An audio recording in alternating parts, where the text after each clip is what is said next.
my name's Mildly Gothic, and today's gonna be a little bit different. So, by the time you are seeing this video, it is the day after a market that I will be doing and the day before my friend's wedding. So, things are a little bit busy. So what I'm gonna do is show you some of the stuff I've been working on, and at the end I want to reveal my Halloween costume. What my plan is for it, just kind of briefly, because obviously I'll get into that more in my other videos. So today is not as much of a project. I could have filmed part of what I did for her wedding. I painted, there's this trend that's been going on for, I guess, a while. I don't know if it's really a trend anymore, but it's a thing of, instead of a guest book where people sign their names, you get a tree and everyone puts their fingers in paint and then all their fingerprints make up the leaves of the tree. So I painted the base of the tree, but we'll talk about that more in a second. The other thing is I've been preparing for a market, and so that means I've been making a bunch of pieces for display in earrings, bracelets, and all sorts of that, and that has taken a lot. I think I'm overdoing it as far as preparation, but it's fun to have an excuse to make stuff. If you've already clicked off the video or you're thinking about it because this isn't my normal content, I totally understand. I just wanted to still post something because if I didn't post anything, I know I would get sent into the depths of hell and be abandoned by the algorithm, even though the algorithm already doesn't like me. So if you want the algorithm to like me a little bit more, go ahead and just leave a comment. I'll have probably a couple other questions for you throughout the video, so if you want to leave a comment on replying to one of those, that'd be awesome.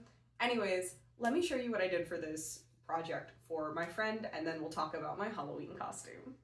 Here's the piece I created for my friend, and there's a few reasons I didn't end up filming the painting of it for content. One, I wasn't sure what kind of timeline I was going to get this done on.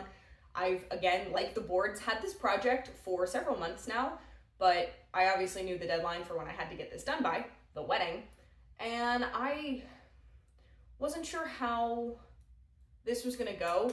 I did originally create a different canvas with a background because I was gonna do like a soft blue sky and like rolling hills, and it worked, but it was more me than it was her, and this is her wedding, and she did buy me 2 canvases.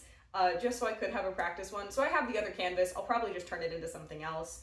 But I went with just a plain white canvas and did the tree on it, much more like her original inspiration, and I think it's a little bit cleaner and classier for a wedding, and she is planning on hanging it in her home, and this should probably go well with her general aesthetic. So as far as this tree goes, again, so here are all the branches. The idea is people will leave their little fingerprints around these clusters. There are far more optional branches here than will actually be guests at the wedding. That was kind of intentional. The plan is for kind of the bridesmaids and the bridal party to fill in the gaps of all the thumbs after the wedding is done, just to kind of make it still full, but still from people who care about them and participated in the wedding and all of that.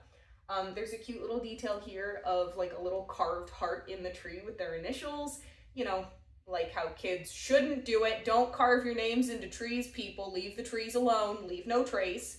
However, for a painting, I thought that was a really cute touch. So, last thing for me to do is to sign it. That's why I've got this pen right here. But this is the tree, and this will get shipped off. She's actually coming to pick it up in like an hour. But yeah, I'm very proud of it. I'm happy that I was able to do this for her special day. And I just didn't end up filming it for content. I thought it was going to be pretty boring. It was a lot of just kind of repeated. I pencil sketched the whole vibe of the tree. I didn't worry about the fine branches. I really just wanted the base of the trunk and then all of these big sections, because again, trees have that property of the trunk needs to be sturdy enough to hold the weight of all of these branches. So I needed to get the proportions right.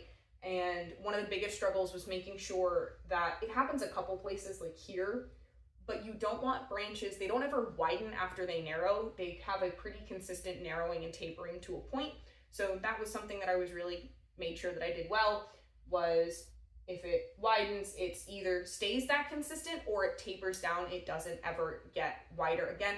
Again, I think there's a few places where that actually happens, but for general purposes, that's what I was trying to do. But yeah, here's the tree. I did this. I just didn't film it, so here it is. Drum roll. What is my Halloween costume for this year going to be? Morticia Addams. I'm going to create a dress inspired by one of the many interpretations of Morticia.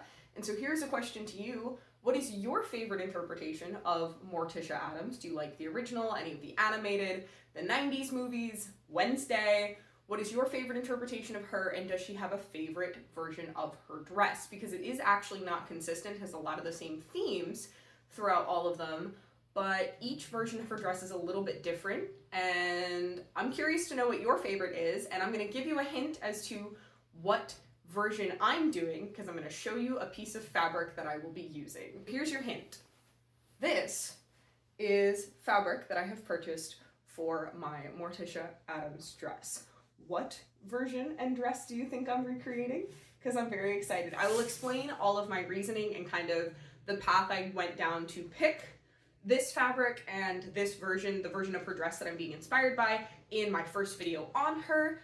But yeah, this is some fabric I bought for that. So I'm very curious to know what you think. Regardless, that will be coming up, and I'm not sure if that will be my next video immediately, because again, I have also gotten myself another mural project, so fingers crossed they let me make some content out of that, because that would be absolutely so cool.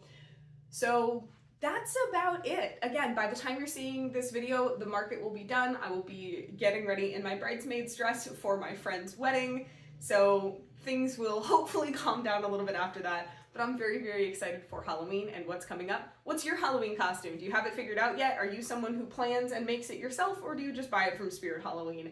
I'm so curious. Everyone has different approaches and energies to Halloween, and it's one of my favorite holidays. If you can't tell, my channel has the name Gothic in it, aka mildly goth. I got like Beetlejuice stuff. I cosplayed Beetlejuice with the sandworm. I like the spooky stuff. So tell me what your Halloween costume is. Do you know already? Let me know in the comments down below. If you actually made it to the end of the video, thank you so much. I know this was a little bit of a weird one, a lot of rambles. That's okay. I ramble. That's just me. So thank you so much for sticking to the end, and hopefully I will see you in the next one.